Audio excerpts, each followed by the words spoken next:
మనం వింటున్నటువంటి సందేశం క్రూర మృగం కోసం మనం మాట్లాడుకున్నాం. ఇక ప్రకటన గ్రంథము 13:18 ఉన్నటువంటి 666 666 కోసం మనం మాట్లాడుకుంటున్నాం. 666 ప్రశాంత కిటికీ తీసేది 666 666 666 616 రెండు కూడా భాషను బట్టి ఒకే సంఖ్యగా మనకి తెలియజేస్తూ ఉంది. 616 హీబ్రూ, గ్రీక్ భాష, లాటిన్ భాషను బట్టి చూస్తే అది 616 అయినా 666 అయినా ఒక్కటే సంఖ్య. అది ఇక 666 అనేటువంటి సంఖ్యను గురించి గత వారం మనం ఒక కోడ్ కోసం మాట్లాడుకున్నాం. ఎవరిది సంఖ్య, ఎవరిది కోడ్, భాషను బట్టి మనం చూస్తే అది నీరో చక్రవర్తికి వర్తిస్తుంది. అది నీరో చక్రవర్తి కోడ్. అది ఒక అక్షరాలు కానీ అంకెలు కానీ ప్రతి దానికి లెక్కలు ఉంటాయి. కోడ్ ఉంటుంది, క్యూఆర్ కోడ్ ఉంటుంది, స్కానర్ కోడ్ ఉంటుంది, పాస్వర్డ్ కోడ్ ఉంటుంది, కోడ్స్ ఉంటాయి. ఇది 666 భాషను బట్టి చూస్తే నీరో చక్రవర్తికి వర్తిస్తుంది. ఎందుకంటే నీరో ఎలాంటి వాడు అని అంటే క్రూరుడు. ఈ నీరో అనేటువంటి పదం లేదా వాటి చరిత్ర బైబిల్లో లేదు, కానీ హిస్టరీలోకి వెళ్ళి మనం చూస్తే దేవుని వల్ల ఈ నీరో చక్రవర్తి యొక్క తల్లి క్రూరురాలు, మూర్ఖురాలు. ఎలా అయినా సరే నా కొడుకుని చక్రవర్తిని చేయాలి అన్నటువంటి ఒక అధికార దాహంతో కట్టుకున్న వాడిని చంపేసింది, మరొకొండ దగ్గరికి వెళ్ళింది, వాడిని చంపేసింది. చివరికి ఎట్టకేలకు వాడు చక్రవర్తి అయ్యాడు. నీరో చక్రవర్తి అయ్యాడు. చక్రవర్తి అయ్యే వయసు వచ్చింది. చక్రవర్తి అయిన తరువాత ఇక అతడు ఎవరు తీసుకున్న గోతులో వాళ్ళే పడతారని తన తల్లిని చంపడానికి చాలాసార్లు ప్రయత్నించాడు, కానీ చివరికి చంపేశాడు. చక్రవర్తి కావాలని కలలు కన్నది తల్లి. కళలోనికి వచ్చినటువంటి ఈ నీరో అనేవాడు చివరికి తల్లిని కూడా చంపేశాడు. వాడు కట్టుకున్నవాడిని కూడా చంపేశాడు. ఎంత భయంకరుడు, క్రూరుడు అంటే యెరూషలేము కాలిపోతూ ఉంటే, తగలబడిపోతూ ఉంటే వీడు పిడేలు వాయించుకునేవాడు. పిడేలు అంటే గిటార్ అన్నమాట. గిటార్ వాయించుకుని వీడు సంగీత విద్వాంసుడు నీరో. సంగీతాన్నిలో మంచి ఆనందించేవాడు, క్రీడా విద్వాంసుడు. అన్ని విషయాలు, అన్ని రంగాలలో ముందుండాలి. అన్ని విషయాల్లో కూడా నేనే గెలుచుకోవాలి, నేనే సంపాదించాలి, నేనే పేరు తెచ్చుకోవాలి అన్నటువంటి ఒక కుట్రపూరితుడు నీరో చక్రవర్తి. మహాక్రూరుడు, భయంకరుడు అన్నటువంటి చక్రవర్తి చరిత్ర గురించి మనం హిస్టరీలోకి వెళ్తే అర్థమవుతాను. యెరూషలేము తగలబడిపోతుంటే వాడు మేడ మీద నిలబడి కూర్చొని చక్కగా ఆనందిస్తూ నవ్వుతూ గిటారు, పిడేలు వాయించుకున్నటువంటి ఒక క్రూరత్వం కలిగినటువంటి వాడు ఎవరో నీరో. కనుక ఈ నీరోను మనం పక్కన పెడదాం.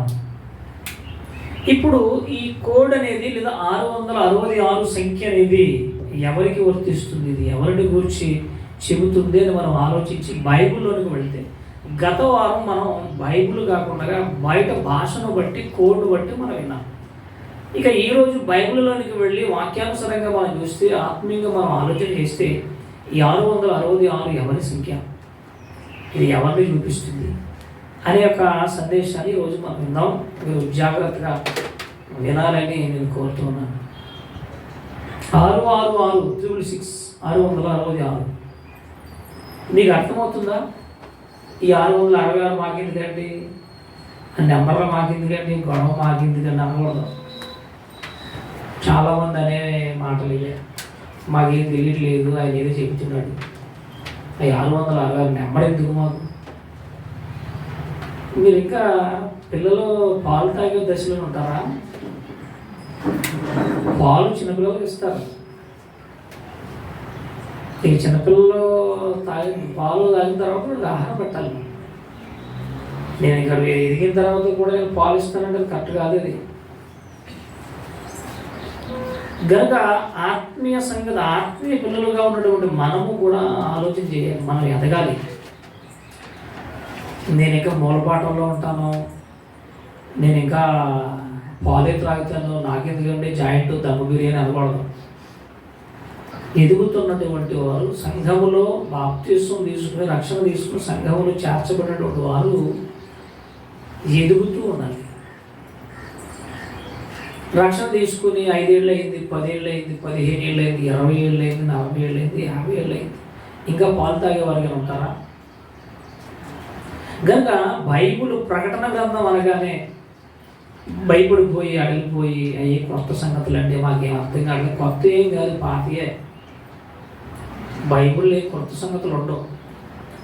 మనం వినక, మనం ఎప్పుడు ధ్యానించగా, దాని జోలి వెళ్ళక మనకి ఏదో కొత్తగా ఉన్నాయి. బైబిల్లో కొత్త ఏముండవు. దేవుడు ఎప్పుడో ఆయన చేశాడు, పాత సంగతులే. కనుక అది మాకు అర్థం కావట్లేదు, ఇది మాకు అనవసరం, దీని జోలు మాకు వెళ్ళకండి అనే మాటలు మనం మాట్లాడకూడదు. ఎదగాలి, బలం తెచ్చుకోవాలి. మనం ఆహారం, బలమైన ఆహారం తినాలి. ఆత్మీయులుగా మనం దేవుళ్ళు ఎదగాలంటే మనం బలమైన ఆహారం తినాలి. మళ్ళీ ఆహారము పాలు అనగానే కిచెన్ రూమ్లోకి వెళ్ళకండి. అవి చదివేస్తుంది. పాలు అనగానే, మాంసం అనగానే మళ్ళీ కిచెన్ రూమ్లోకి వెళ్ళకండి, ఇక్కడే ఉండండి. అపోస్తులైన పౌలు బాధపడుతున్న బాధ అదే. ఎబ్రీ పత్రికలో మీరు పాలు త్రాగేవారుగానే ఉన్నారు, కానీ బలమైన ఆహారం మీకు అవసరం లేదా? మీరు లోతుకు వెళ్ళరా? బైబిల్లో ఉన్నటువంటి సందేశాలు మీరు వినరా? మీ ఆత్మీయ జీవితాన్ని మీరు బలపరుచుకోరా అని పౌలు గారు చాలా బాధపడ్డాడు కొన్ని సందర్భాల్లో. కనుక మీరు జాగ్రత్తగా వినండి. ఇది కొత్త సంగతులు కాదు, ఇదేదో మీకు అర్థం కాని సంగతులు ఏం కాదు. ఇది ఓకేనా? జాగ్రత్తగా ఉండండి. మన ఆత్మీయ జీవితానికి అత్యవసరమైన మాటలు. ఇక మన బైబిల్లోనికి వెళ్ళి ఈరోజు ధ్యానం చేయగలిగితే 666. ఈ 666 సంఖ్య ఎవరిది? ఎవరిని గురించి మాట్లాడుతున్నాడు దేవుడు? ఎందుకు ఈ ప్రకటన గ్రంథం 13-18లో రాయించినటువంటి అంకెలు కూడా మనకెందుకు? అంకెలుగా ఎందుకు రాయించాడు అని మనం ఆలోచన చేస్తే, ఇక అపోస్తుల కార్యములు 17వ అధ్యాయం 26వ వచనాన్ని చూడండి. అపోస్తుల కార్యములు 17వ అధ్యాయం 26వ వచనాన్ని మనం చూద్దాం. మరియు యావత్ భూమి మీద కాపురముండుటకు ఆయన ఒకని నుండి ప్రతి జాతి మనుషులను సృష్టించి వారు ఒకవేళ దేవునిని తడవలాడి కనుగొందురేమోనని. చాలండి. యావత్ భూమి మీద యావత్ ప్రజలు ఎలా పుట్టారు, ఎలా వచ్చారు అని అంటే, ఒక్కడే మనుషుడు, ఒకే మానవు నుండి, ఒకే మనుషుల నుండి ఉద్భవించారు, లేదంటే పుట్టారు, కలిగారు. యావత్ భూమి మీద ఉన్నటువంటి సర్వలోక ప్రజలు ఎవరు అని అంటే, ఒక్క మనుషుల నుండి వచ్చినటువంటి జనాంగం. ఈ సర్వలోక ప్రజలు కూడా ఒకే మానవుల నుంచి వచ్చారు. ఏమంటే మాది పలానా కులం అండి, మాది పలానా మతం అండి, మాది పలానా ప్రాంతం అండి, మాది పలానండి. ఎవరు చెప్పారు నీకు మాది పలానండి? అపవాది చెప్పింది. మాయ చేసి, ముక్కలు చేసి, ఈరోజు మనుషుల హృదయాలలో కక్షలు, అసూయలు, స్వార్థాలు నింపినటువంటి క్రూరమైనటువంటి అపవాది చేసినటువంటి ఈ పనికి సర్వలోకము బలైపోతుందన్న సంగతి నువ్వు గుర్తుపెట్టుకోవాలి. కులం కోసం మీకు ఎప్పుడైనా చెప్తాను. ఒకే మనుషుడు. ఎవరు ఆ మనుషుడు? ఒక్క మనుషుల నుండి మన తల్లిదండ్రులైనటువంటి వారు, ఒకే తల్లిదండ్రులకు పుట్టినటువంటి జాతి, మానవ జాతి. ఈ సర్వలోక మానవులు, సర్వలోక ప్రపంచంలో ఉన్నటువంటి ప్రజలు ఎవరై అంటే ఒక మనుషుల నుండి వచ్చారు. ఒక తల్లి, ఒక తండ్రి, వాళ్ళేనండి మన ఆది తల్లి, ఆది తండ్రి. అవా వాళ్ళదేనండి కోడు. అలా ఉంది. ఇదేదో పెద్ద విచిత్రమైనది, ఒక భయంకరమైనది, ఒక వింతైనది, ఇదేదో మాకు ఆలోచించలేనిది, అర్థం కానిది, ఎందుకు వచ్చిన గొడవ అన్నట్టుగా మనం చూడకూడదు ఎప్పుడు వాక్యాన్ని. ఇంకా ఏమన్నా లోతుకు చెబితే బాగుండు, ఇంకా దీని అర్థం ఏంటో చెబితే బాగుండు అనేటువంటి ఆలోచనలోనే మనం ఎప్పుడూ ఉండాలి. అలా ఉంటేనే మనం బలమైన ఆహారం తీసుకునేవారుగా అన్నీ వస్తుంది ఉండగలం. బలమైనటువంటి ఆహారం తీసుకునేటువంటి వారుగా మనం ఉండగలం. బైబుల్ అర్థం కానిది ఏమి ఉండదండి. దేవుడు మర్మంగానే రాశాడు, కానీ అది చదివితే అర్థం కాదు, కానీ వింటే అర్థమవుతుంది. ఇప్పుడు ఈ 666 సంఖ్య గూర్చి మనకి తెలియాలి అని అంటే తెలిసిపోయింది.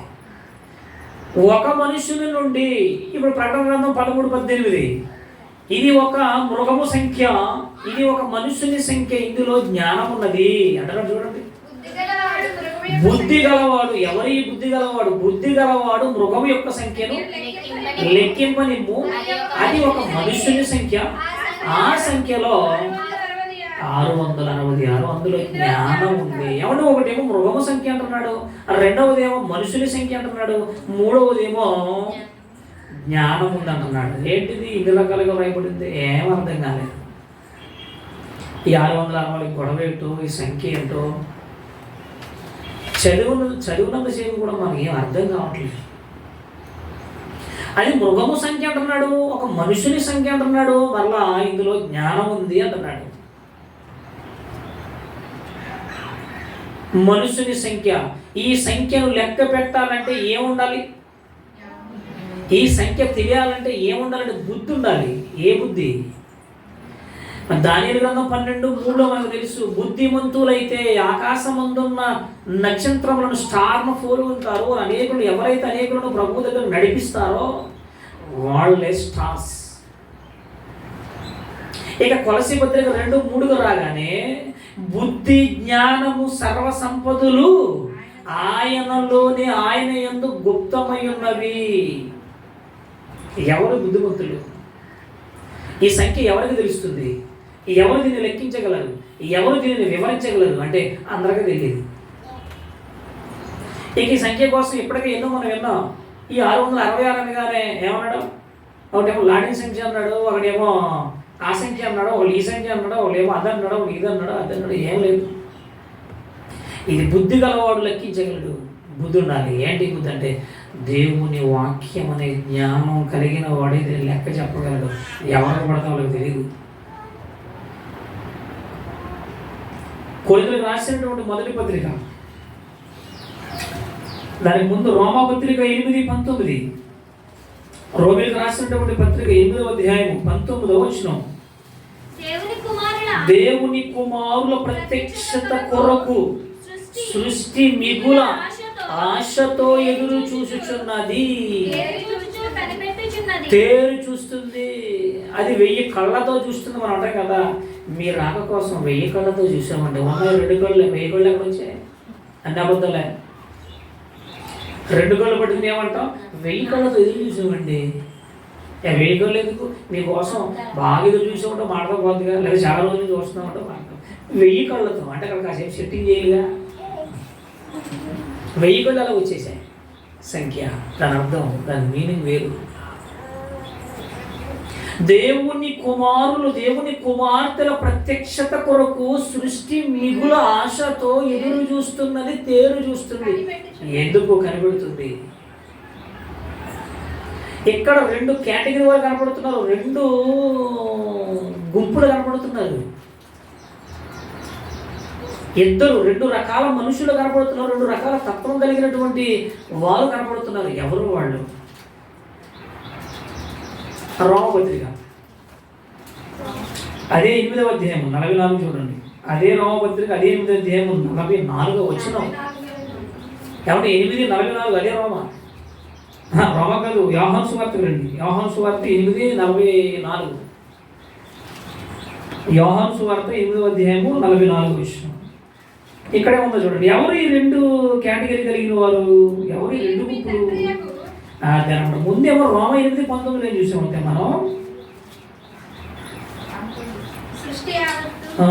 దేవుని పిల్లల కోసం మిగుల ఆశతో ఎదురు చూస్తుందని విన్నాం మనం. ఎవరో దేవుని పిల్లలు అంటే దేవుని పిల్లలు అనేటువంటి ఒక కేటగిరీ మనకు కనపడ్డది. ఇక్కడ ఇప్పుడు యోహాను 8:44 వచ్చేసరికి అక్కడ మారిపోతుందండి. మీరు మీ తండ్రి యగు అపవాది సంబంధులు. రెండో కేటగిరీ వచ్చేసింది, రెండో బ్యాచ్. రెండు బ్యాచ్లు ఉన్నాయా? ఉన్నాయి. ఒకటి దేవుని పిల్లల సంఖ్యలో ఉన్నారు, రెండవ సంఖ్య కనపడుతుంది. ఇది అపవాది పిల్లలు. అంటే వాడు తండ్రిగా ఉన్నాడా? ఈ భూమి మీద ప్రజలకు తండ్రిగా మారాడా? అవును. ఇప్పుడు ఎవరి తండ్రి మనకున్న తండ్రి ఎవరు? దేవుడా దయ్యమా?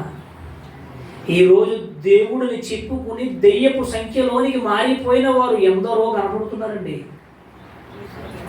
ఇది సంఖ్య ఎవరిదే అంటే ఒక్క మనుష్యుని సంఖ్య. ఆ మనుషుడు ఎవరు అంటే ఆదాము సంఖ్య. ఆదాము నుండి పుట్టినటువంటి ఈ సర్వ మానవాళ్ళ సంఖ్య ఎలా ఉండాలంటే ఆదాము సంఖ్యగా ఉండవలసిన ఈ సంఖ్య దయ్యపు సంఖ్యగా, క్రూర మృగపు సంఖ్యలోనికి జారిపోతున్నారు. జార్చేసింది ఈ దయ్యము, అపవాది. ఎవరు క్రూర మృగపు సంఖ్యలోనికి, అపవాది సంఖ్యలోనికి మారిపోతున్నవారు ఎవరు అంటే మీ తండ్రి యగు అపవాది.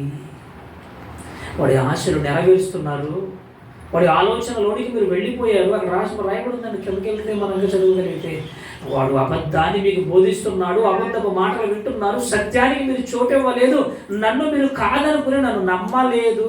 మీరు నా సంఖ్యలో ఉండవలసిన మీరు, ఆదాము సంఖ్యలో ఉండవలసిన మీరు దయ్యపు సంఖ్యగా మార్చేశారు. దాన్ని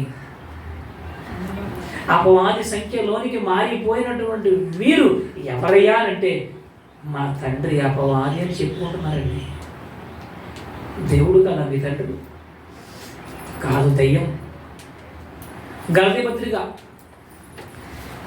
రాసిన పత్రిక ఇక 44 యోహాను 8:44 చదివితే క్రిందకి వెళ్తే మీరు సత్యమునకు చోటిచ్చేవారు కాదు, మీరు అబద్ధాన్ని నమ్మారు, మీరు అబద్ధానికి జనకుడు అపవాది, మీరు నన్ను నమ్మలేదు, నా మాటలు వినలేదని దేవుడు బాధపడుతున్నాడు కదా. ఈ గలతీ పత్రిక 2:4 2:4 గలతీయులకు రాసిన పత్రిక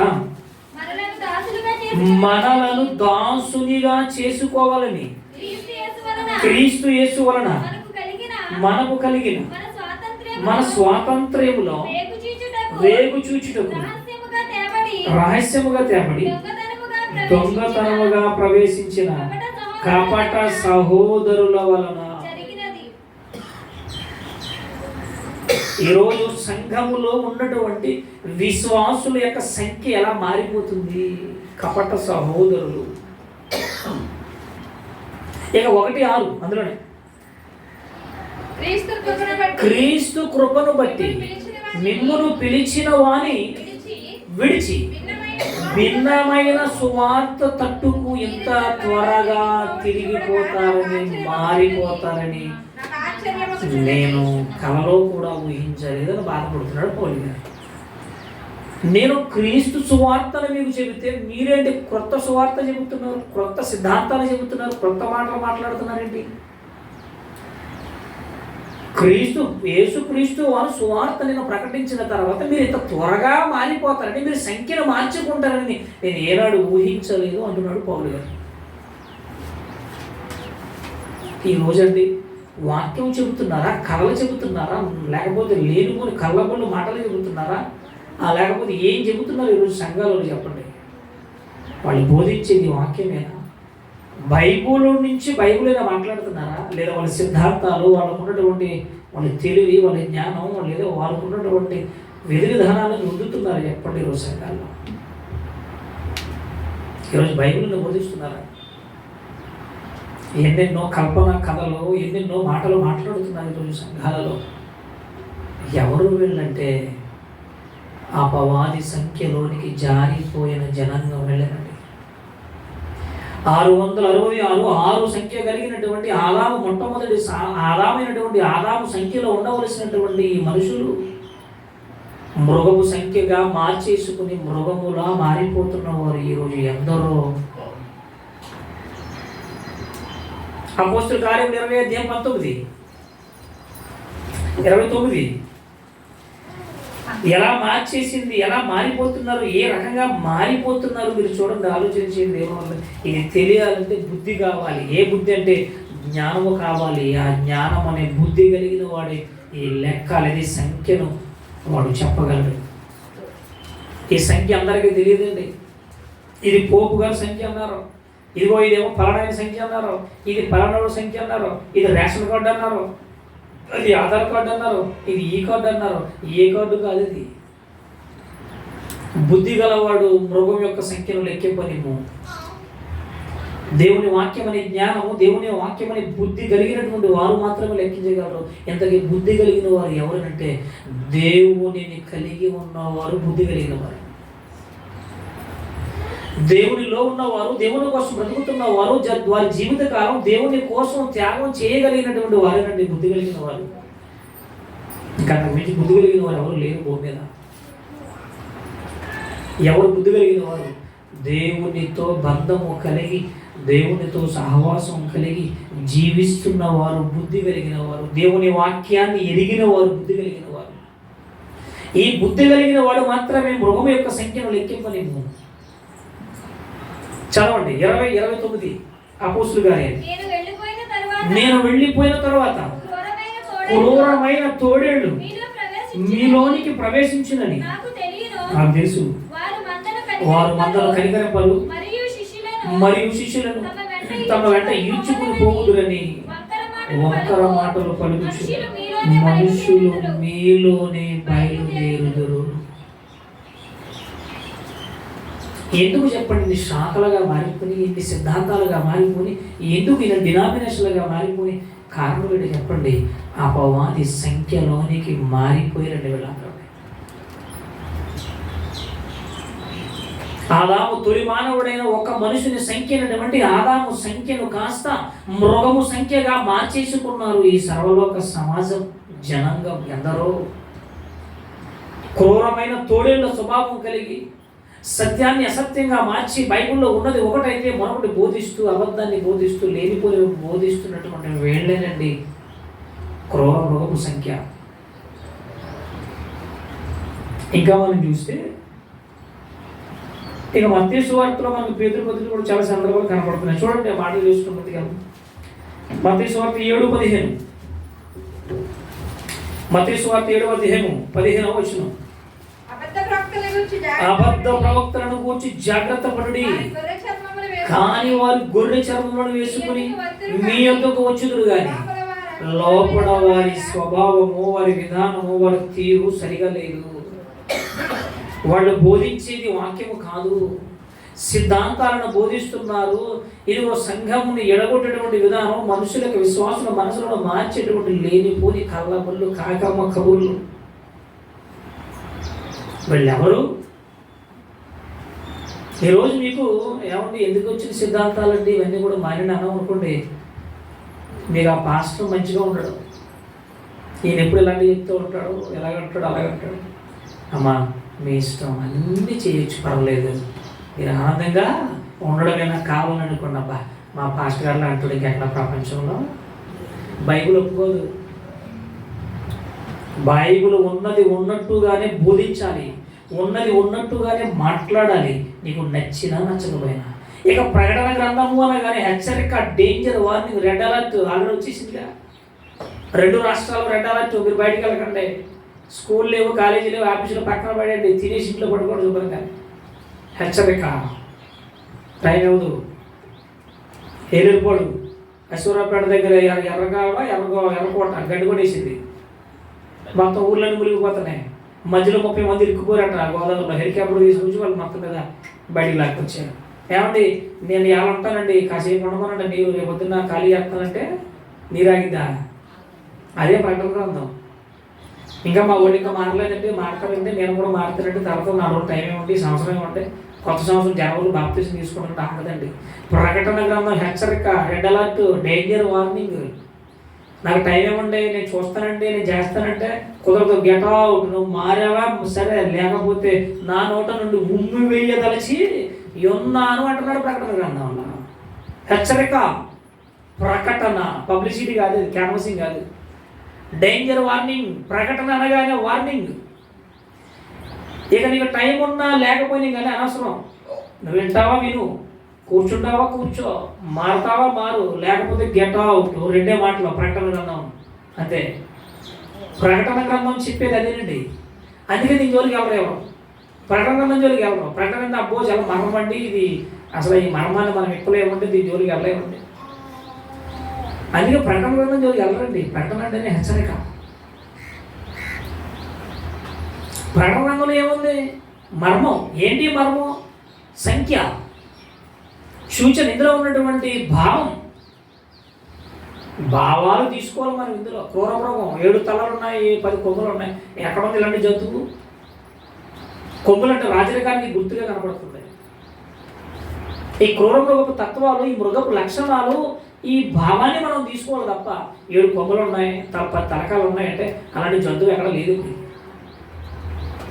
ఇందులో ఈ సందర్భాలన్నీ చూడగానే మనం ఏమనుకుంటామంటే అమ్మో ఇలాంటి జంతువులు ఎక్కడ తిరుగుతున్నట్టు 30 గంటలు అనుకుంటాం. ఇది ఎక్కడ లేదు. ఇది భావం. ఈరోజు సంఘాలలో, ఈరోజు సమాజంలో, క్రైస్తవులు ఈరోజు సత్యాన్ని ప్రకటిస్తున్నారా? ఈరోజు ఆదాము గారి సంఖ్యలోనే ఈ సర్వలోక మానవులు లేదా క్రైస్తవులు నిలబడగలుగుతున్నారా అంటే లేదు. వారి సంఖ్యను మార్చుకుంటున్నారు. అబద్ధపు బోధలు చెప్పి, లేనిపోని మాటలు చెప్పి. ఈరోజు ఎక్కడ చూడండి ఏమండి ఈరోజు వాక్యం వినబడుతుందా సంఘాలలో? బైబిల్ చెప్తున్నారా? చూడండి నిజంగా ఎన్నో గొడవలు, ఎన్నెన్నో. ఈరోజు అమ్మ తేజాను కూడా వచ్చాడు హైదరాబాద్లో. జనం వెళ్ళిపోతున్నారు. ఇప్పుడు అంటే పేరు పెట్టి చెప్పేస్తున్నాడు. పేరు పెట్టి చెప్పేది వెళ్ళిపోతావా? వాక్యం వద్దా? వీళ్ళందరూ క్రూర మృగపు సంఖ్యగా మారిపోయారు. 666 అనగానే ఏమంటే ఈ క్రైస్తవులు అందరూ 666 ఉండాలా అని అనకండి. సంఖ్య కావాలి. అంటే ఎంతమంది ఉంటారా అనకండి, సంఖ్య. ఇప్పుడు చిలకలో పుట్టినరోజు జరిగింది. పుట్టినరోజు జరగగానే పుట్టినరోజు మనం వెళ్ళినప్పుడు వాళ్ళని దీవిస్తాం. మనం పిల్లలు ఏమని? దీర్ఘాయుష్మాన్ భవ, 100 ఏళ్ళు చల్లగా నువ్వు బ్రతకాలి. ఇక పెళ్ళైన దగ్గరికి వెళ్తాం, కొత్త జాబ్ దగ్గరికి వెళ్ళి పిల్లా పాపలతో, మళ్ళీ పిల్లెవరో పాపలు ఎవరో, పిల్లా పాపలతో చల్లగా మీరు ఉండాలి. మంచిది, దీవించావు. వీడికి 100 ఏళ్ళు అనేది దీవించావు.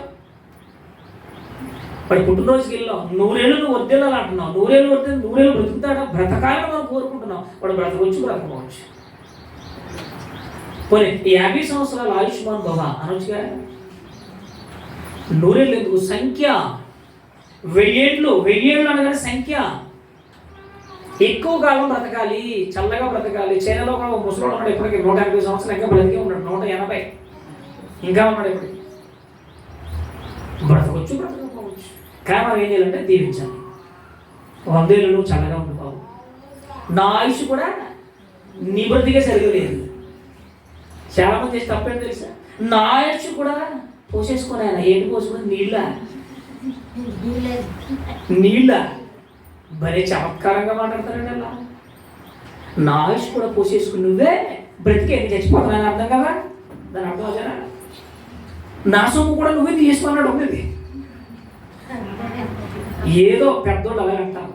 ఎందుకంటే వాడు అలా ఉండాలని ఆ సంఖ్య. వాడు ఏదో రకంగా ఎదగాలి, వాడు కొంతకాలం చల్లగా ఉండాలి, 100 ఏళ్ళు వాడు హైగా బ్రతకాలి అనేటువంటి ఒక ఆనందకరమైనటువంటి ఒక దీవెన. ప్రకటన గ్రంథం కూడా అలాగే ఉంటుంది. సంఖ్య 666 అని కానీ ఇప్పుడు ప్రకటన ప్రజల్లో మొత్తం లోకం అంతా 666 మంది క్రైస్తవులు ఉండాలని లెక్క కాదు. అది సంఖ్య. దానిలో ఇంకా ఏ సంఖ్య ఉందో మీకు చూపిస్తాను. కానీ దేవుని వల్ల మనం ఇక్కడ ఆలోచన చేయగలిగితే ఈరోజు ఏం జరుగుతుంది సమాజంలో మనం ఆలోచన చేసినప్పుడు, ఈరోజు బైబిల్ బోధిస్తున్నారా? బైబిల్ బోధిస్తే జనాలకు నచ్చదు, ప్రజలకు ఎక్కదు. మరి ఏం చేయాలి? అమ్మా చెంటమ్మా అంటే ఏం చేస్తావు? అబ్బా నా వేరే ఎలా తెలుసుకున్నాడు అంతే. ఇంకా పిల్లలు వచ్చేస్తాం. ఎందుకంటే గాలిలు బైబిల్లో లేనివి చేయకూడదు. అంటే ఈరోజు సర్వలోక మానవులను అపవాది, ప్రకటన 12:11 ఉంటుంది, వాడు సర్వలోక ప్రజలను మోసపరుస్తున్నాడు. ఈరోజు అందరినీ మాయ చేసేసాడు. ఎవ్వరికి జ్ఞానం తెలియకుండా, బైబిల్ ఏదో తెలియకుండా, పట్టకుండా, దేవుని గురించి ఆలోచించకుండా, ఆయన సంఖ్యలో లేకుండా ఈరోజు సంఖ్యను క్రూర మృగపు సంఖ్యగా మార్చుకుని అందరినీ వాడికి మృగపు తత్వంలోనికి తీసుకుని వెళ్ళిపోతున్నాడు అన్న సంగతి మనకు తెలియాలి. ఇది ఒక మనుషుని సంఖ్య, ఆదాము సంఖ్య ఈరోజు ఎలా మారిపోయిందో తెలుసండి. సంఖ్య మృగపు సంఖ్యగా మారిపోయింది. ఈరోజు మానవాళ్ళందరూ వాడికే ఓటేశారు. ఈరోజు ప్రపంచ దేశాల్లో చూడండి, దేవుడి పిల్లలు ఎక్కువ ఉంటారా, దేవుడి పిల్లలు ఎక్కువ ఉంటారా? మీకు తెలిసిపోయింది. దేవుడి పిల్లలు ఎక్కడ ఉన్నారండి? ఎక్కడో కనపడతారండి. మన దెయ్య పిల్లలు ప్రపంచమంతా దెయ్యపు పిల్లలే. వాడు మీ తండ్రి అపవాది యొక్క సంబంధులు. మీరు వాడు తండ్రిగా మారిపోడండి. దేవుడు కదా మనకు తండ్రి, దేవుడు కదా మనల్ని పోషించి సంరక్షించి పెంచి మనల్ని ఉన్నతమైన మహారాజ్యం తీసుకెళ్ళవలసిన దేవుడైతే ఎందుకు మృగపు సంఖ్యలోనికి జనాలు వెళ్ళిపోతున్నారంటే దేవుని వాక్యం ప్రజలకు నచ్చదు. నిజము మనిషికి నచ్చదు. నిజం చెబితే మనిషి నమ్మడు, మనిషి అంగీకరించడు. అబద్ధాలు చెప్పాలి. అందుకే అబద్ధానికి జనకుడు అని ఉంది అక్కడ. వ్యవహారం 8:46-45. వాడు అబద్ధానికి జనకుడు, వాడినే మీరు నమ్మారు. నేను నిజము చెప్పినా నన్ను మీరు నమ్మలేదు అన్నాడు. నేను వాక్యాన్ని బోధిస్తున్నప్పుడు నా వాక్యాన్ని, నా మాటలు వినలేదు మీరు, కానీ అబద్ధాన్ని మీరు నమ్మేశారు కదా. ఈరోజు చూడండి, ఎక్కువ జరిగేది అబద్ధమే. మోసం. ఈ మోసం ఎలా వచ్చిందంటే అపవాది తండ్రి కదా, తండ్రి లక్షణాలు పిల్లలకు చేశాయి. అపవాది తండ్రి అపవాది మీ తండ్రి అపవాది పిల్లలు కదా మీరు, సంబంధులు కదా మీరు అంటే వాడు లక్షణాలన్నీ వచ్చేసాయా? వచ్చేసాయి. ఇంకేంటి ఈ సంఖ్య కూడా ఏంటి? ఆదికాండం 1వ అధ్యాయం. ఈరోజు సంఘాలలో, ఈరోజు సమాజంలో దేవుని వాక్యాన్ని బోధించాలండి. వాక్యాన్ని చెప్పాలి. దేవుడు ఏది చెప్పమన్నాడు అదే చెప్పాలి. దేవుడు ఏది చేయమన్నాడు అదే చేయాలి. అంతే తప్ప మన సొంత సిద్ధాంతాలు, రాద్ధాంతాలు ఈరోజు సంఘాల్లో బోధించకూడదు. సంఘాలు చెప్పకూడదు.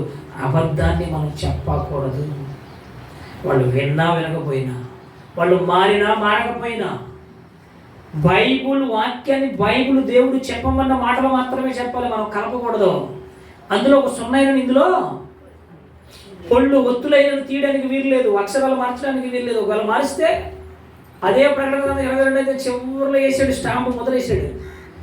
ఈ బైబిల్లో లేదా ఈ ప్రవచన గ్రంథంలో ఉన్నటువంటి తెగుళ్ళన్నీ వాళ్ళకి వస్తాయి, ప్రాప్తిస్తాయి అని వేసాడు. చివరి వేసాడు, ముద్ర వేసాడు. దేవుడు చివరికి స్టాంప్ వేసేసాడు, ఇక్కడ క్లోజ్ సీల్ వేసేసాడు పైకి. ఇంకెవరితో రాయడానికి వీల్లేదు. నేను రాసింది మళ్ళీ తీయడానికి వీల్లేదు. ఒకవేళ ఎక్కడన్నా మన ప్రింటింగ్ మిస్టేక్ అయినా ఒత్తులో అక్షరాలు ఏమన్నా జంప్ అవ్వాలి తప్ప పదాలు మార్చడానికి వీల్లేదు. బైబిల్లో అబద్ధాలు ఉండవు. అలాగే పూర్తిగా ఎంతమంది తెలుసు? రేడియో ప్రసంగికులు. ఎవరికి తెలియదా? అయితే నాకు తెలియదు. మరి చేయొచ్చు ఇలాగ, కనీసం ఎలాగన్నా, అలా కాకపోతే ఎలాగైనా అంటే నేనే చెప్పుకోండి. ఆర్ఆర్కే మూర్తి గారు బ్రాహ్మణుడండి, పంతులు గారే. ఆయన దేవాలయాలలో మంచి పూజారి. ఆయన బైబిల్లో తప్పులు పట్టుకుందామని బైబిల్ చదవడం ప్రారంభించాడంట. బైబిల్ చదివి మొత్తం చదివేశాడు. బైబిల్లో తప్పులు కాదు, ఆయన తప్పులు మొత్తం చూపించేసింది బైబిల్. అమ్మ నాయన నేను చేసేదంతా తప్పురా బాబు, ఇవన్నీ కూడా మనం సెట్టింగ్ చేసుకుని సెట్టింగ్లు అవి ఇవన్నీ కూడా కలర్స్, ఇది కరెక్ట్గా నేను ఏం చేసేటంటే వాటన్నిటిని వ్యర్థం అనుకుని వదిలేసి దేవుడిని సేవలోకి వచ్చేసాడండి. పండు ముసలయ్యే వరకు ఆయన ప్రసంగాలు చేస్తానే ఉన్నాడు. ఎప్పటికీ వేల ప్రసంగాలు ఆయన బ్రతుకున్నప్పుడు ఆయన ప్రసంగాలు రికార్డు చేసేసి సీరియల్లో పెట్టడంలో అవి ప్రతిరోజు రేడియోలు వేస్తారు. ఇప్పుడు రేడియో ఎవరు అంటున్నారు? సాయంత్రం 7 గంటలకు వస్తుంది, 6 గంటలకు 7 గంటలకు వస్తుంది. ఆర్ఆర్కే మూర్తి ప్రతిరోజు వస్తుంది ప్రసంగం, ఒక అరగంట మంచి విషయాలు చెప్తాడు ఆయన. పంతులు గారు బైబుల్లో తప్పులు వెతుకుదామని మొదలెట్టాడు చదవడం. ఆయన వెతికేసింది, వచ్చేసాడు అంతే, అన్నీ వదిలేసాడు. అవన్నీ కూడా ఒక అర్థము అని అర్థమైపోయింది ఆయనకి. మనకి బుద్ధి రావాలంటే, జ్ఞానం రావాలంటే దేవుని వాక్యం తెలియాలి. దేవుని ప్రేమ తెలియాలి, దేవుని శక్తి, దేవుని మహిమ తెలియాలి. తెలిస్తేనే మనం బుద్ధిమంతులం. అప్పుడే మనకి సంఖ్య అర్థమవుతుంది. ఆదికాండం 1వ అధ్యాయం 1వ వచనం. ఆదియందు దేవుడు భూమిని ఆకాశమును కలుగజేశాడు. భూమి నిరాకారముగాను శూన్యముగాను ఉండెను. చీకటి అగాధ జలముల పైన కమ్మి ఉండెను. దేవుని ఆత్మ జలముల పైన అల్లాడుచుండెను. ఇక్కడ మీరు చూడాలి, దేవుడు వెలుగు కమ్మని పలుకగా వెలుగు కలిగింది. ఇక వెలుగుని చూశాడు దేవుడు, మంచిదైనట్టు దేవుడు చూసి దేవుడు వెలుగుకి చీకటనియు వెలుగుకు పగలనియు దేవుడు పేరు పెట్టాడు. ఏమంటే చీకటికి ఏమో రాత్రనియు అదనం. ఆగండి, అక్కడ ఏమైంది? అస్తమయము ఉదయము కలగగా అమ్మయ్యా ఒక రోజుకి వచ్చాం. ఒక రోజుకి వచ్చాం, మనం రాలేదు, దేవుడు వచ్చాడు. ఒక రోజు కలిగింది. ఒక రోజులో ఏం చేశాడు దేవుడు? ఇది శూన్యములో ఉన్నప్పుడు, చీకటితో ఉన్నప్పుడు దేవుడు వెలుగు కమ్మని పలికాడు. వెలుగు వచ్చింది. వెలుగు రాగానే ఏం చేశాడు? అమ్మో ఇలాగ వెలుగు ఉంటే కుదరదు, నా పిల్లలకి చీకటి కూడా కావాలి, రాత్రులు నిద్రపోవాలి, వాళ్ళు విశ్రాంతి తీసుకోవాలని పగలు ఒకటి చేశాడు. 12 గంటలు 12 గంటలు రాత్రి చేశాడు. ఇప్పుడు 24 గంటలు. అమ్మయ్య ఒక రోజు వచ్చింది. ఏంటి పగలు రాత్రి చేయడానికి ఒక రోజు పట్టిందా? అది ఈ రోజు కాదు, మనకిచ్చినటువంటి ఈ భూదినాలు కాదండి. అది చాలామంది అర్థం కాక దీన్ని అపార్థం చేసుకున్నారు. ఈ దినాలు భూదినాలు. మన దేవుడు చేసిన దినాలు ఒక రోజు పట్టింది. ఆ ఒక రోజు ఏంటంటే అది విశ్వదినం. అది ఇప్పటికీ అమలు తెలియదు. ఆ విశ్వదినాలు లెక్క పెడదామని చూస్తున్నారు, తెలుస్తుంది వాళ్ళకి, పెద్ద పెద్ద పండితులకి. అది విశ్వదినం. మనకి ఏ లెక్కలు తెలుసు అంటే భూదినం తెలుసు అంతే. ఈ 365 రోజులు సంవత్సరానికి, నెలకేమో 30 రోజులు, వారానికేమో 7 రోజులు, 6 రోజులు, రోజుకు వచ్చి 24 గంటలు. ఈ లెక్కలో తెలుసు మనకి. ఇప్పుడు ఒక రోజు అనగానే ఇదేంటి ఉదయం నుంచి సాయంత్రం వరకు 12 గంటల్లో దేవుడు వెలుగు చేసాడా అనుకున్నారు ప్రజలు, క్రైస్తవులు. బుద్ధి గలవాడు లెక్కించును గాక. అది ఈ దినం కాదు, మన దినం కాదు. ఇది ఈ దినాలు దేవుడికి ఎందుకు? మనకి కావాలని దేవుడు చేశాడు. కాలం కోసం నీకు మాట్లాడాడు సువార్తికుడిలో. నీ కాలం నీకు తెలుసా? కాల రహస్యం ఏంటి? ఈ దినాలు దేవుడికి ఎందుకు? ఇది మనకు కావాలి, మనకి కావాలి. ఎందుకంటే ఉదయం 12 గంటలు పని చేసుకోవాలి, సాయంత్రం 12 గంటలు నిద్రపోవాలి, రెస్ట్ తీసుకోవాలి. వారం రోజులు లెక్కలు, నెల రోజులు రాగానే జీతం తీసుకోవాలి, 30 రోజులు, సంవత్సరం పండుగ తీసుకోవాలి. ఈ క్యాలెండర్స్, ఈ టైం, ఈ గడియారం, ఈ వాచీలు, ఇవన్నీ ఎక్కడవి అని అంటే తండ్రి అయిన మన దేవుడు, మన తండ్రి మనకి ఇచ్చిన టైం ఇది. అది ఆయన టైం కాదు. ఈ టైం ఆయనకు అక్కర్లా, మనకి కలుగు చేశాడు. నా పిల్లలకు పగలు కావాలి, రాత్రి కావాలి, వెలుగేంటో తెలియాలి, చీకటేంటో తెలియాలి. మీరేమో ఆలోచించారా ఎప్పుడైనా? దేవుడు ఎంత కష్టపడ్డాడు దేవుడు. దేవుడు అంటే చాలా మందికి తెలియదండి, ఎప్పుడైనా తెలియదు. దేవుడు ఆపదల మొక్కులో వాడు. మందిరానికి ఎందుకు వచ్చామంటే ఏదో దేవుడు ఆశీర్వదిస్తాడు కనుక, పిల్ల పాపలు ఇస్తాడు కనుక, ఇల్లు ఇస్తాడు కనుక, వాకలు ఇస్తాడు కనుక, 4 కట్టలు పైనుంచి. కట్టలు ఎవడు దేవుడు, కట్టలు మనమే చేసుకున్నాం. ఆయన ఆశీర్వాదం వేరు. ఆయన ఇచ్చేసాడు. ఆయన అనేది సర్వ సమృద్ధి కలుగు చేశాడు, సర్వ సంపద ఇచ్చాడు మనకి. ఇంకేం అడుగుతున్నాం? ఇంకా కావాలి. ఈ సంఘాలలో కూడా ఇదే బోధ. నీకు పెళ్లి కావాలా? నా సంఘానికి వచ్చే. పోనీ నీకు చేస్తాడు, ఏం చేయడు, దేవుడి మీద తోసేస్తాడు. నీకు అప్పులు ఉన్నాయా? నా సంఘానికి వచ్చి. ఏమంటే ఏంటంటే ఈ క్రూర మృగపు తత్వం, క్రూర మృగపు లక్షణాలు ఈరోజు ఏ సంఘాన్ని చూడండి. ఆదాము సంఖ్యలో ఉండవలసినటువంటి ఈ మానవ జాతి ఎలా మారిపోతుంది, ఎలా మార్చేసిందంటే క్రూర మృగపు సంఖ్యలోనికి మారిపోతుంది. చూడండి సమాజం అంతా. ఇప్పుడు ఓటింగ్ ఎవరికి ఎక్కువైపోతుంది? దయ్యానికి ఎక్కువైపోయిందండి. ఎలక్షన్ కోడ్ ఏ పార్టీకి ఎక్కువ ఓట్లు వస్తే వాళ్ళు గెలుస్తారు. మరి ఇప్పుడు మనం ఎవరిని గెలిపించాలంటే దేవుడిని గెలిపించాలి. మరి దేవుడిని గెలిపిస్తున్నాడు లేదు, దెయ్యాన్ని గెలిపిస్తున్నాం. దెయ్యాన్ని సంఖ్యలో గెలిపోయాం. 666 సంఖ్య మృగం సంఖ్యగా మార్చేసాం. అది ఆదాము గారి సంఖ్య. ఏది దేవుడికి ఓటింగ్ ఏది? ఇవాళ చాలామంది రాలేదు. ఎందుకు రాలేదు తెలియదు. ఏదో చెప్తాం అనుకోండి. వారం అంతా మనం పనులు చేసుకున్నాం. తుఫాను వాతావరణం బాగా ఇంటికి వెళ్ళక, ఎక్కడికి వెళ్ళకుండా, బయటికి వెళ్ళకుండా, చర్చికి రావాలిగా. ఏది సంఖ్య? ఏది ఓటింగ్? ఏది నీది? నువ్వు ఎవరిని గెలిపిస్తున్నావు? నీ సంఖ్య ఏ సంఖ్యలో ఉన్నావు నువ్వు? రాము ఒక 6 వస్తా నాకు ఓరలు కనపడడం. అంటే నా పనులు ఉన్నాయా, నా ఇష్టం వస్తా లేదా మానేస్తాను. నువ్వు ఎవరు అడగ నీకెందుకు చెప్పాలి? అంటే నువ్వు ఎవరి బిడ్డగా మారిపోయావు అంటే అపవాది బిడ్డగా మారిపోయి నీ తండ్రి అపవాది. ఇంకేం చెప్తావు ఎంతకన్నానే? ఎందుకు రాలేదంటే ఏదో చాలు. అంటే నువ్వు నీ తండ్రిని కన్న తండ్రిని నీ కోసం కష్టపడిన దేవుణ్ణి గెలిపించవలసింది పోయి ఆదాము సంఖ్యలోనికి రావాల్సిన నీవు దెయ్యపు సంఖ్యలోనికి వెళ్ళిపోయి వాడికి ఓటేసావంటే నువ్వెవరివి? ఏ బ్యాచ్? ఏ గ్రూప్ నీది? దేవుని బిడ్డవా, దెయ్యపు బిడ్డవా? నీ సంఖ్య ఏది? మృగపు సంఖ్య, ఆదాము సంఖ్య? ఏ సంఖ్యలో నువ్వు నివసిస్తున్నావు? ఆలోచన చేయండి. ఎక్కువ శాతం అండి శాతం. మీరు ఆలోచించండి. సంఘాలు చూడండి, ఎక్కడ చూడండి వాక్యం అనగానే, దేవుడు అనగానే, సన్నిధి అనగానే మనకి ఎందుకు ఎక్కదండి. ఏమన్నా ఆ సంఘంలో జనం ఎక్కున్నారండి, ఆ సంఘంలో ఆయన బాగా చెప్తున్నాడండి. ఇదే గొడవ. ఎందుకంటే నీకు దేవుడు ఎవరో అర్థం కాలే. ఆయన ఒక మొక్కుబడి చేసుకుని ఆపదల మొక్కులు వాడుగానే చూసావు తప్ప నీకు జన్మనిచ్చాడని, నిన్ను పోషిస్తున్నాడని, నీకు ఒక సంఖ్య ఇచ్చాడని, నువ్వు ఆ సంఖ్యలో ఉండాలని, ఆ తండ్రి ఇష్టాన్ని నెరవేర్చి నువ్వు నీ జీవిత కాలం అంతా ఆయన కోసం బ్రతికి నువ్వు ఎక్కడి నుంచి వచ్చావో మరలా ఉన్నతమైన ఆ లోకానికి వెళ్ళాలని ఇంగిత జ్ఞానం ఈరోజు క్రైస్తవులకు లేదు. ఉంటే నిజంగా అలా మారండి. ఎందుకండి నీకు అంత కష్టం? అంత కష్టపడాలా? దేవుడు వెలుగు చేశాడు, చీకటి చేశాడు, ఒక పగలు రాత్రి చేశాడు, ఒక రోజు అయిపోయింది. అమ్మయ్యా, ఒక దినం, విశ్వదినం. అది విశ్వాన్ని కలిగి చేయడానికి దేవుడు తీసుకున్నటువంటి లెక్కలవి. ప్రతిదానికి లెక్క ఉంటుందండి. ఎవడు 666 మాకు ఏం అర్థం కావట్లేదంటే ఎందుకు అర్థం కాదు? డాక్టర్ లెక్కలు వచ్చా? స్కూల్కి వెళ్తాం, లెక్కలు అంటే లెక్కలో ఫెయిల్. ఎందుకంటే ఇంట్రెస్ట్ లేకపోతే లెక్క ఉంటుంది. అన్ని సబ్జెక్టులు ఓకే, లెక్కలు వచ్చేసరికి పాస్ అవ్వాలి. అంటే నాకు లెక్కలు అంటే చిరాకండి నాకు. అబ్బా, మరి అది కూడా పాస్ అవుతే నువ్వు క్లాస్కి వెళ్తావు.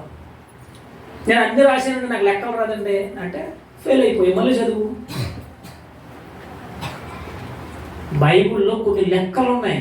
మరి లెక్కల కోసం మాట్లాడుతాను. దేవుని లెక్కతో నీ లెక్క సరిపోతుందా? ఎప్పుడైనా మాట్లాడుతున్నాం. ప్రతిదానికి లెక్క ఉంటుంది, సంఖ్య ఉంటుంది. లెక్క లేకుండా మనం బ్రతకం. ఈరోజు మనం ఆహారం తింటున్నామంటే, వండుకుంటున్నామంటే కొన్ని లెక్కలు ఉంటాయి. బ్రతుకుతున్నామంటే లెక్కలు ఉంటాయి. లెక్కలు లేకుండా ఎలాగండి?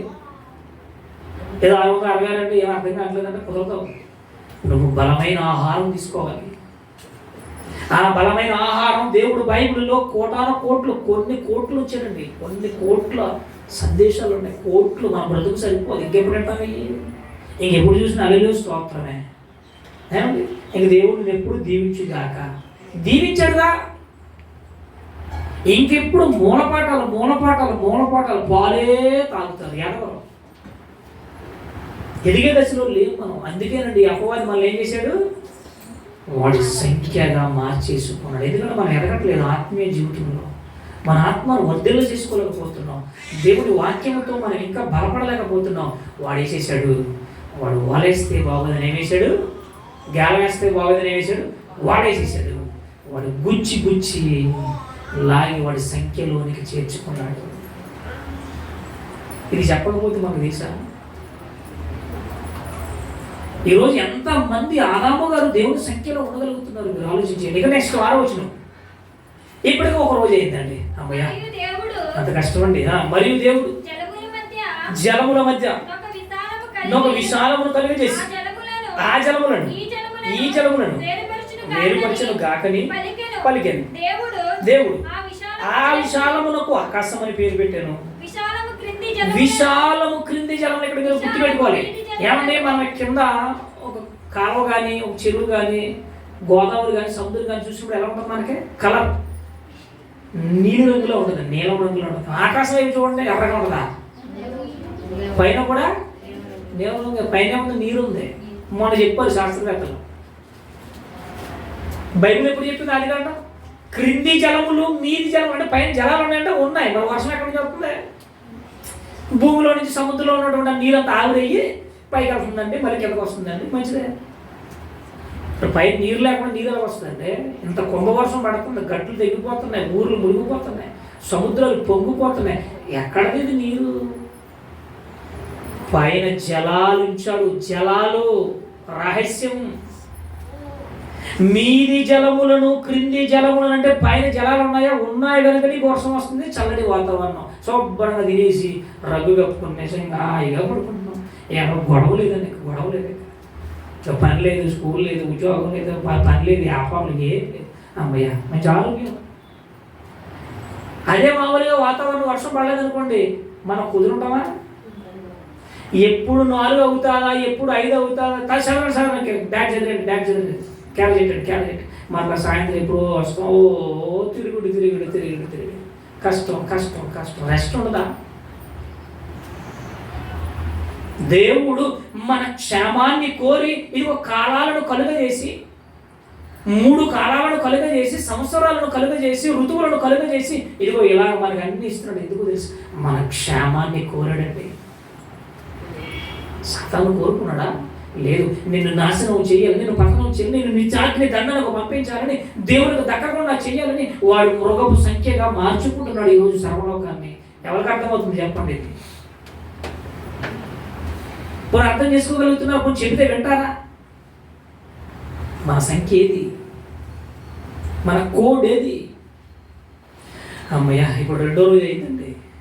మీది జలములను క్రింది జలములు. ఇంకా విశ్వంలో ఇంక రాలేదు, గ్రహాలు లేవు, ఇంకా భూమి లేదు, గ్రహాలు లేవు. ప్రస్తుతానికి విడగొడుతున్నాడు. చూడండి, 2వ రోజు వచ్చిందంట. అమ్మయ్య, 2వ దినం అయింది. ఇక మన టైము అయిపోయాను. 2వ దినం. ఎందుకు ఇంత కష్టపడాలి దేవుడు? ఆయనకు అవసరమా? ఆయనకి ఎందుకండి ఇవన్నీ? ఆకాశ మహాకాశాలు పట్టజాలని మహాదేవుడు. ఆకాశాలు పనికిరావు ఆయనకి, భూమండలం పనికిరావు ఆయనకి, గ్రహాలు పనికిరావు. పీఠ భూమి ఏంటట? ఆయన పాదపీఠము. పీఠ. భూమి ఎంత ఉందండి? అబ్బా, ఇంత పెద్దదే పీఠ దేవునికి. బైబిల్ అండి. ఆకాశ మహాకాశాలు. అమ్మా, ఇన్ని ఆకాశాలు ఉన్నాయి. అవి పట్టజాలం. ఆయనకి ఎక్కడ సరిపోతాయండి? ఆయన సముద్రములు పుడిసిడితో ఎత్తాడట. పుడిసిడు అంటే దోసులు. సముద్రానికి లాగా ఎత్తున్నాడు, కొలుతాడు. ప్రతిదానికి లెక్కలు ఉన్నాయండి. ఆకాశ నక్షత్రాలు కోట్లు దేవుడు వాటికి పేర్లు పెట్టాడు. లెక్కలో చెప్తాను ఈ సంగతి. ఈ సందర్భంలో వస్తుంది. దేవుడి లెక్కలో నీ లెక్క సరిపోతుందా? అందులో వస్తుంది ఇది. దేవుడి లెక్కలేంటి, మన లెక్కలేంటి, దేవుడు ప్రతి దానిని ఎలా కొలిచారు, ఇవన్నీ వస్తాయి. కాబట్టి 666 ముద్ర లేదంటే కోడ్ సంఖ్య ఎవరిదేనంటే ఆదాముదండి. కానీ ఆదాము తర్వాత, ఆదాము అవ్వలు మన ఆది తల్లిదండ్రులు, ప్రారంభపు మనుషులు, దేవుడు కలుగజేసినటువంటి మానవులండి. వాళ్ళేనండి మన తల్లిదండ్రులు. వారి నుండే వచ్చామండి. ఆదాము అవ్వలు గర్భాల గుండా మనం ఈరోజు మనుషులుగా బయటకు వచ్చామంటే, ఈరోజు కులం అని మతం అని విడిపోయి కక్షలు అసూయలతో ఈరోజు ఎవరి యొక్క సంఖ్యను పెంచుతున్నాడు మనిషి? చెప్పండి. ఇది నా కులం, ఇది నీ కులం, ఇది నా ప్రాంతం, ఇది నేను, అది నాది, ఇది నా ప్రాంతం, ఇది అది. ఎందుకు ఇలాంటి స్వార్థపు కుట్రతో, ఇలాంటి కుళ్ళు అసూయతో ఎందుకు మనసులోకి వచ్చేసింది తెలుసా? సంఖ్య మారిపోతుంది. ఆదాము సంఖ్య కాస్త మృగము సంఖ్యగా మారిపోతుంది. మార్చేసుకుంటున్నారు ప్రజలు. మార్చేసి వెళ్ళిపోవాలి. ఎవరు తప్పిస్తారు? ఎవరు కాపాడుతారు? మీరు ఆలోచించేది. మిగిలిన సంగతి వచ్చి ఎవరు మాట్లాడుకో ప్రార్థన చేసుకున్నాం. దయగలిగినదేవో గొప్పదేవో మీ వందనాలు స్తోత్రాలు చెల్లిస్తున్నాను. మీ మాటలు అమూల్యమైనవని, మా ఆత్మలకు అత్యవసరమైన మాటలని అది భూమి మీద శరీరానికి, ఆత్మకు, పరలోకానికి అత్యవసరమైనటువంటి మీ మాటలు. భూమిని, ఆకాశమును, సముద్రమును, వాటిలో ఉన్న సమస్తమును కలుగజేసిన దేవుడా మీకు వందనాలు, స్తోత్రాలు. ఏమిచ్చి మీ రుణాన్ని మేము తీర్చుకోలేము దేవా. మా కోసం ఎంత కష్టపడ్డారు, ఎంత శ్రమపడ్డారు. ఇంతగా మీ కష్టాన్ని గుర్తించలేని ప్రజలుగా, మీ సంఖ్యలో ఉండవలసిన వారు, మీకు ఓటేయవలసిన వారు ఈరోజు అపవాది పిల్లలుగా మారిపోతున్న వారు ఎందరో. ఈ సంఖ్యను గుర్తెరిగి మీ కొరకు బ్రతకాలని, మీ యొక్క నామాన్ని హెచ్చించాలని, గణపరచాలని, అనేకులకు చాటి చెప్పాలని, మీతో బంధం కలిగి జీవించాలని జీవితకాలం ఈ సంఖ్యలో అర్థం కొరకు మీరు అర్థాన్ని, పరమార్థాన్ని మీ బిడ్డలకు కొన్ని మాటలు తెలియజేశారు. ఉచితమైతే మరో విషయాలు మరికొన్ని దయచేసి బలపరిచి నడిపించి దీవించండి. యేసు నామములో ప్రార్థన అడుగుచున్నాము తండ్రి. ఆమేన్. అందరికీ వందనాలండి.